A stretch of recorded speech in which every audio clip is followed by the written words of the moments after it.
Halo teman-teman, selamat bergabung kembali di channel saya. Selamat pagi, selamat beraktivitas, dan semoga kita senantiasa sehat dan dalam lindungan Tuhan. Hari ini tetap kita kawal peristiwa ibu dan anak di Subang, di mana peristiwanya sudah mendekati detik-detik diumumkan tersangkanya. Kalau menurut saya seperti itu, karena sudah ada agak terang benderang dalam permasalahan ini. Di sini banyak sekali yang komen-komen yang saya baca. Ada yang mensupport saya, juga ada yang membuli saya, ada yang mengancam saya, yang katanya saya berpihak kepada salah satu pihak. Di sini nggak ada untungnya kok saya kalau berpihak. Saya ini bekerja dalam jasa konsultasi supranatural. Reputasi saya dipertaruhkan di sini jika saya ada kesalahan dalam mengawal kasus ibu dan anak. Jadi, saya lebih berpihak pada profesi saya, pada reputasi saya. Makanya saya harus mengungkapkan hal ini dengan baik tanpa harus berpihak pada satu dan lainnya. Kalau kemungkinan hasilnya prediksi saya seperti itu, ya saya sekedar mengartikan dari kartu-kartu yang keluar. Tarot ini permainan energi, jadi kalau saya menarot, saya berusaha fokus dan mengambil energi dari orang yang saya tarot itu. Kemudian hasilnya seperti apa, ya itu yang saya prediksi. Tapi dalam memprediksi tentunya juga ada human error. Ketika kita berpihak pada salah satu pihak, yang terjadi prediksinya nanti mungkin kartunya benar, cuman mengartikannya ada keterpihakan. Bisa jadi seperti itu. Makanya kalian boleh percaya, boleh tidak tentang ramalan dan prediksi, karena ramalan dan prediksi itu ada human errornya juga. Makanya saya selalu berpesan, wanti-wanti, hati-hati dalam menyikapi setiap prediksi saya. Bahkan di sesi prediksi selalu saya beri peringatan di awal video kalau ini sesi prediksi, di mana prediksi itu juga bisa salah. Makanya sikapi dengan bijaksana. Jadi kalau kalian membuli saya, ya nggak apa-apa. Kalian menuduh saya berpihak pada salah satu pihak, ya nggak apa-apa. Tapi di sini saya tetap profesional dalam menjalankan mengawal kasus ibu dan anak ini. Karena taruhannya di reputasi saya, di nama baik saya. Jika saya berpihak pada salah satu pihak, kemudian hasilnya jeder, hasil akhirnya nanti tidak sesuai, ya jadi bisa kabur semua klien saya. Jadi seperti itu ya teman-teman. Di sini saya nggak berpihak satu sama lain, cuman memang hasil kartunya kok condong ke sana. Ya, jangan salahkan saya cuma sekedar mengambil energi dari yang bersangkutan untuk saya prediksi. Kemudian ada yang tanya, "Jeng Mas, to the point saja. Siapa pelakunya?" Berhubung di sini saya mengawal kasus, jadi saya harus mengikuti perkembangan yang ada. Kalau perkembangan ini pemberitaannya misalnya tentang Danu, ya saya kuliti tentang Danu. Kalau tentang kemarin TKP yang reunian itu, ya harus saya kuliti peristiwa itu. Jadi di sini saya lebih mengedepankan di mana pemberitaan itu beredar, itu yang akan saya ulas ya. Karena saya jauh sekali dari Subang, saya di Jawa Timur. Saya tidak ada kaitannya hubungan apapun dengan keluarga mereka. Kemudian juga ada yang tanya, "Jeng, masa nggak ada penglihatan siapa pelakunya?" Jujur ada penglihatan. Awal-awalnya saya mengawal kasus ini, saya masih buta siapa pelakunya, masih buta. Tapi ketika saya memprediksi kejadian malam itu dan saya berusaha mengoneksikan diri dengan Amel, dan kemudian muncullah energi yang condong ke arah seseorang.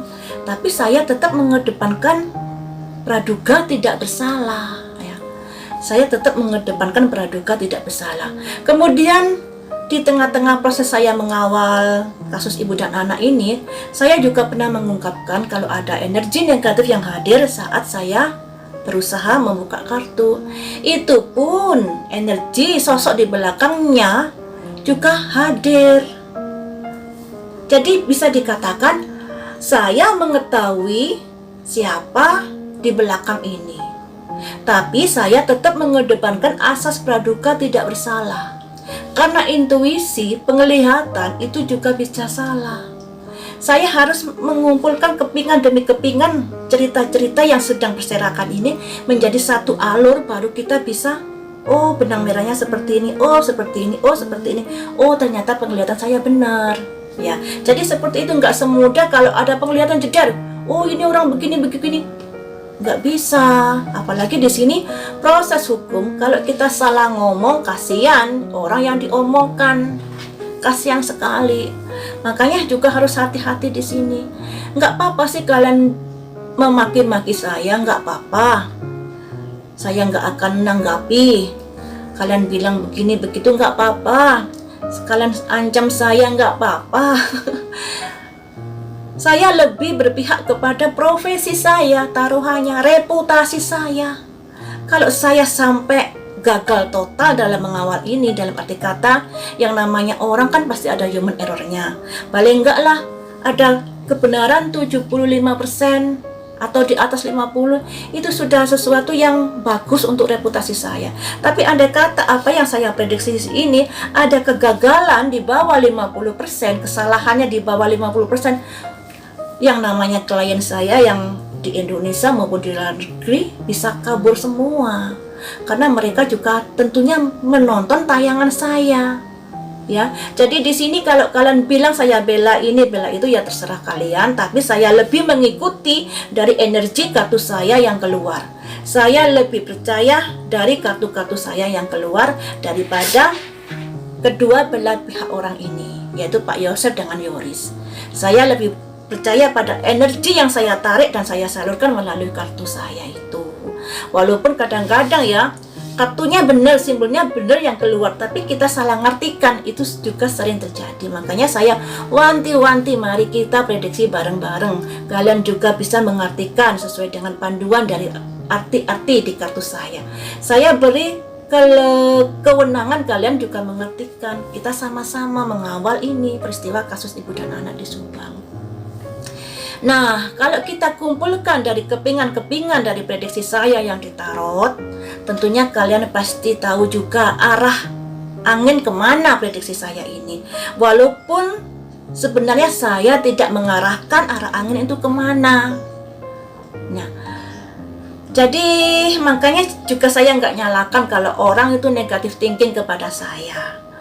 Kok begini, kok begini, kok begini, seakan-akan menyudutkan pihak ini. Padahal nggak ada maksud saya untuk menyudutkan pihak yang satunya. Nggak ada maksud saya. Lawang kartunya keluarnya seperti itu, masa saya harus mengartikan kebalikannya? Ya nggak mungkin toh, ya nggak mungkin toh. Saya setiap prediksi saya juga gamblang tanya jawab ya. Saya bertanya A, jawabannya apa? Saya bertanya B, jawabannya apa? Dan itu terbuka dan kalian juga menyaksikan sendiri. Dan saat ini yang sedang marah adalah berita banpol. Tadinya saya banpol ini juga agak gimana gitu ya. Walaupun sudah pernah saya analisa, kok kebetulan semua antara Yoris menyuruh Danu, terus ada banpol dan lain sebagainya. Tapi di situ masih saya ada kurang percayanya kepada Yoris. Kurang percayanya. Dan setelah ada unggahan dari Pak Kades kemarin yang memberi klarifikasi atas pernyataan Yoris, di mana Yoris berkata pada tanggal 19 sekitar jam 4 sore dia, Pak Mulyana dan Pak Yosef ke rumah TKP. Cerita Yoris ini juga diaminkan oleh pengacaranya. Sebenarnya saya ada ganjalan, makanya saya bilang di sini dan saya bilang di video saya kemarin itu, saya merasa pengacaranya belum detail dalam menjelaskan hal ini. Nah, siangnya baru saya nonton di videonya Pak Kades. Ternyata dijelaskan jika Pak Yosef, Pak Mulyana datang ke TKP bersama penyidik dan bersama orang-orang yang lainnya termasuk Yoris. Ya, di situ dengan gamblang dijelaskan Pak Mulyana yang masuk bersama seseorang dan Pak Yosefnya yang berada di luar rumah. Kemudian Pak Yosef menemukan paket dan paketnya dimasukkan di mobil Yaris dan diantarkan juga ke rumah Ibu Lilis.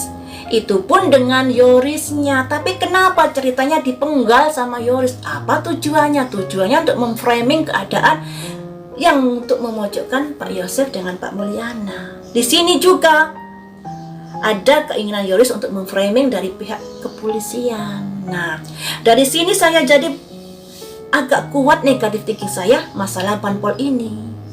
Bisa jadi yang difoto Danu itu memang ada petugas ke sana.